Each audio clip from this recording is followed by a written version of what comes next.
have any time to even really communicate, because it's always at a table in a room, and it's just, that wasn't my function to get to know everyone intimately, you know. Right. Yeah. But it was similar to what you were talking about, liaison and things like that. But the table you're talking about is a table surrounded by humans not from this planet, right? Yeah, they look like humans in general, yes. And this took place at times also on Mars, right? That's where they all took place. Okay. Yeah. So did you ever meet with these people here? Because as Bob was saying, he met with some scientists. Was not here. I see. I just want to jump in before the end of the tape to say that we've got our own communication. I'm sorry, I made a mistake.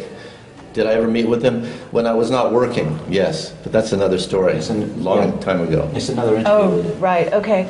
I just want to say on record that the person who Alfred Webre is talking about is Andy Vajago. We've been in touch with him for 18 months. We haven't met him personally, but I personally spoke with him 18 months ago for 4 hours continuously, which is one of the more extraordinary conversations I've had in my life. I've had quite a lot of extraordinary conversations now. And I lasted about 2 hours. I couldn't last the whole time, I have to be honest.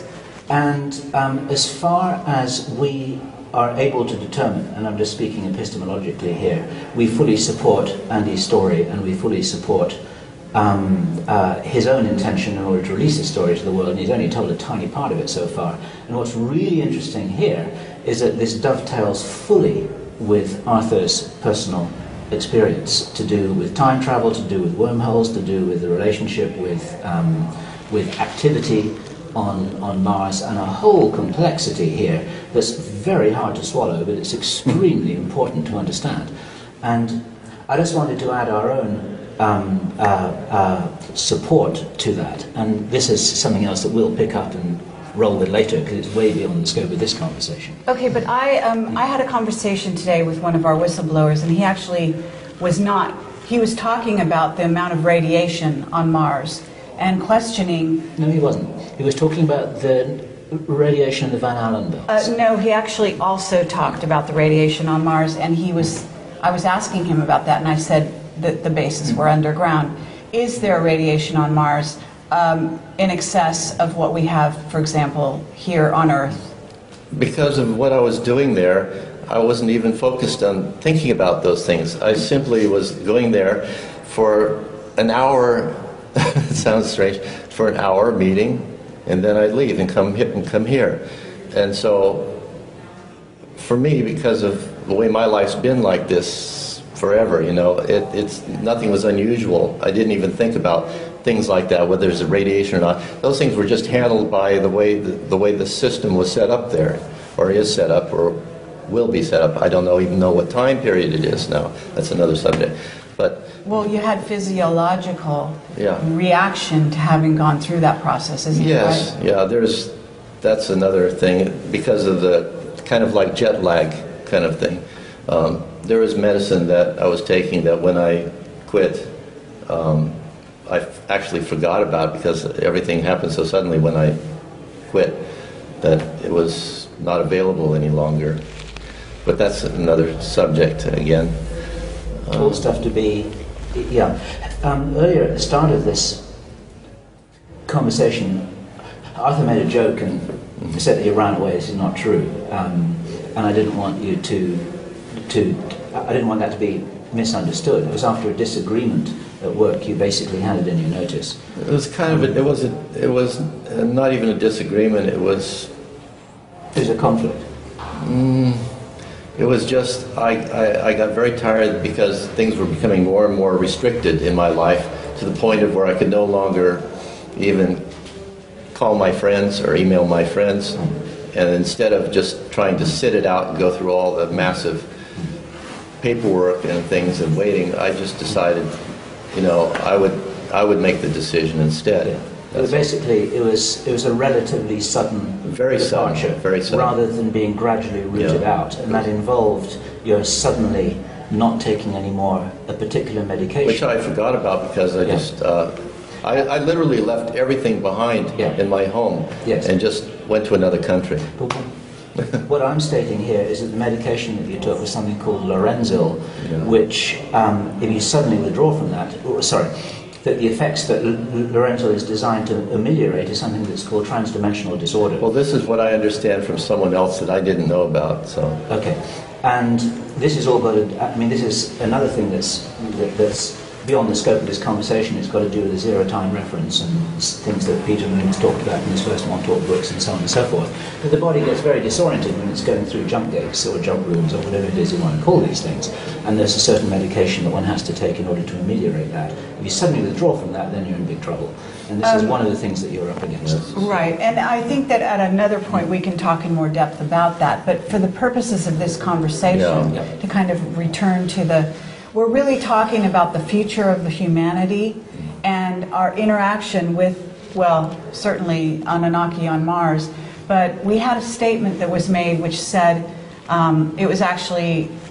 it's been said to us by Robert Dean and also some other whistleblowers, that the Anunnaki are running things from behind the scenes here on Earth. And I wonder if you, Alfred, would address that at all. Or trying to. Right.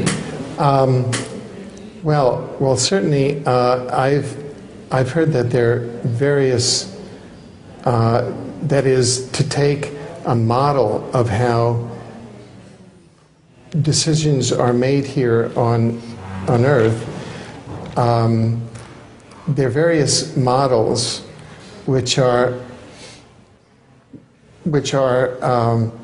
have some evidence for them.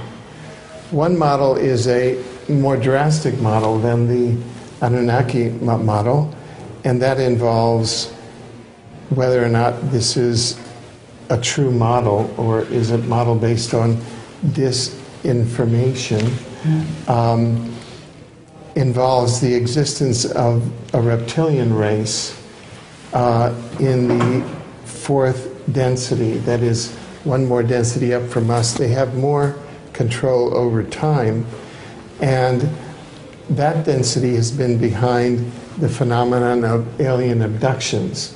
Now, there are researchers like Dr. Stephen Greer who believe that all abductions, the Roper poll shows that about 2% of the U.S. population, or about 6 million people, have been abducted, which is a substantial number of people. And there are researchers like Dr. Stephen Greer who believes that all of the abductions are psyops and are essentially done by elements of the U.S. government, a psychological warfare both against the human population and against the ethical extraterrestrial population to stigmatize them.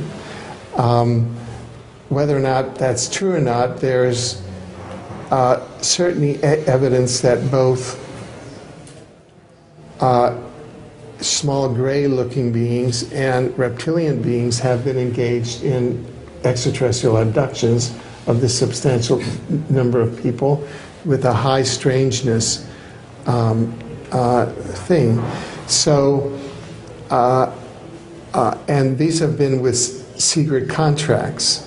So, but the fourth dimensional aspect, yes, which is the interdimensional quality, yes, of this interaction and the fact of these beings, is a little different, I would say, than what we interact with in terms of the Anunnaki. Yes, in theory, anyway. Yeah. This is a different sort. We've got 1 second of interaction. We've got to stop. How much? What do we got? 1 minute. Okay. Then let's do some sort of a summation, and like you to handle that, if you wouldn't mind. Okay.